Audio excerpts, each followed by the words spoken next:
Hello, salam sejahtera Malaysia. Selamat datang ke channel Fels Lifestyle. Terima kasih kerana terus setia dan bersama di dalam channel ini.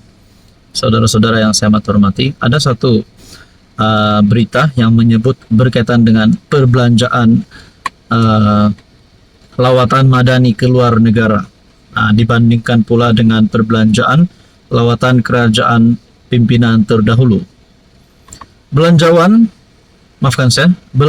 lawatan madani ke luar negara RM44 juta setahun.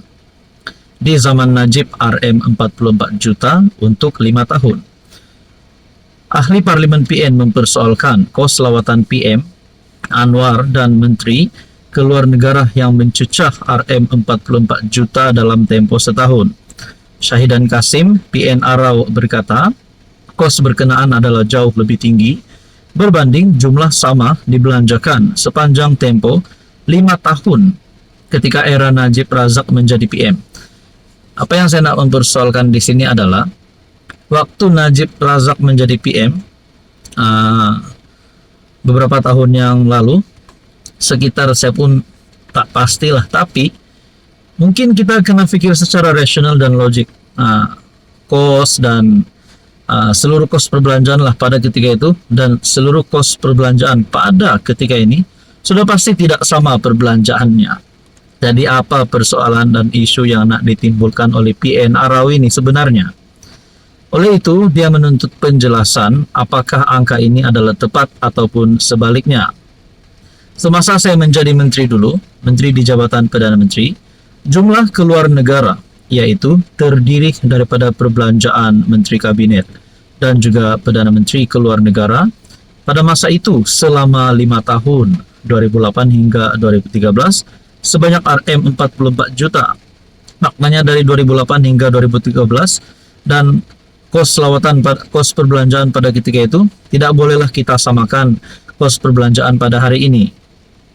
Jadi saudara-saudara, adakah di sini PN Arau ataupun kepimpinan pembangkang coba untuk memerangkap Anwar Ibrahim dan Menteri ataupun coba untuk menimbulkan isu bahawa kerajaan hari ini menyeleweng dana? Nah, itu menjadi persoalannya. Jadi Syahidan bagaimanapun gagal memaklumkan jumlah kos lawatan luar negara Najib dan rombongannya dalam tempoh 5 tahun bernilai RM44,1 juta, tidak mengambil kira lawatan oleh Menteri Kabinet lain yang di bawah pentadbirannya. Apa komen Anda? Hello, salam sejahtera Malaysia. Selamat datang ke channel Fels Lifestyle. Tuan-tuan dan puan yang saya amat hormati, terima kasih kerana terus setia dan terus bersama di dalam channel ini. Berkaitan dengan pilihan raya umum mengejut yang telah menjadi satu isu, telah menjadi buah mulut ramai orang. Ada yang kata kepimpinan pembangkang bersedia PRU mengejut pada penghujung tahun ini. Jadi, saudara-saudara, satu tulisan yang berkata PRU mengejut boleh untungkan Madani. Kalau perkara ini benar, baik Anwar Ibrahim, bubar saja Parlimen pada waktu terdekat ini. Mungkin pada bulan 3, bulan 4, bulan 5, ataupun mungkin sebelum ujung tahun. Kalau ini akan menguntungkan kerajaan Madani. Boleh dikata semua pihak yang pro kerajaan Madani menolak keperluan untuk diadakan PRU mengejut. Lantaran itu pelbagai tanggapan dilemparkan terhadap Azmin Ali yang membangkitkan perkara tersebut. Antaranya, ia dikatakan untuk menutup kedudukan bersatu yang sedang bermasalah. Strategi untuk parti itu kekal relevan, hanya permainan politik. Blok pembangkang sudah habis modal dan pelbagai lagi.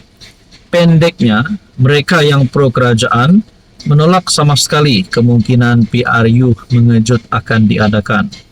Yang lain pula mengatakan tidak mungkin PM mahu membubarkan Parlimen lebih awal kerana tindakan itu sama seperti memendekkan hayat pemerintahannya. Kata mereka, elok-elok PM dapat berkuasa selama 5 tahun, kenapa mahu dipendekkan dengan mengadakan PRU mengejut?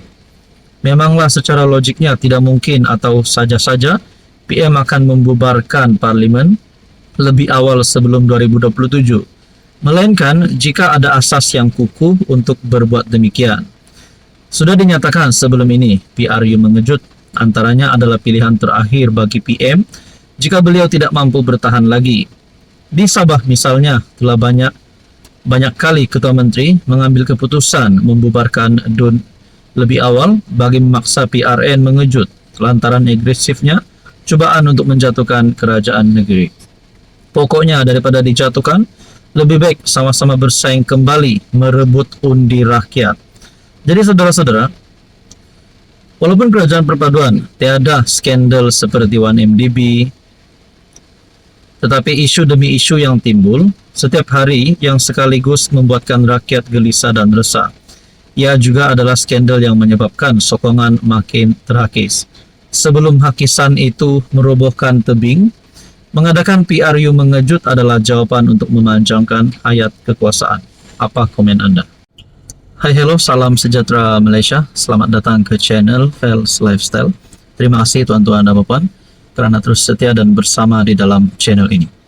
Ada satu kejutan untuk Tun Mahathir. Kejutan untuk penyokong Tun Mahathir. Akhirnya Anwar Ibrahim mengesahkan satu perkara yang pasti membuat penyokong Mahathir dan mungkin Mahathir sendiri meroyan. Ramai yang tertanya-tanya di saat usia Mahathir mencecah 100 tahun pada tahun ini. Ramai yang tertanya-tanya adakah Mahathir akan terus berundur dalam politik.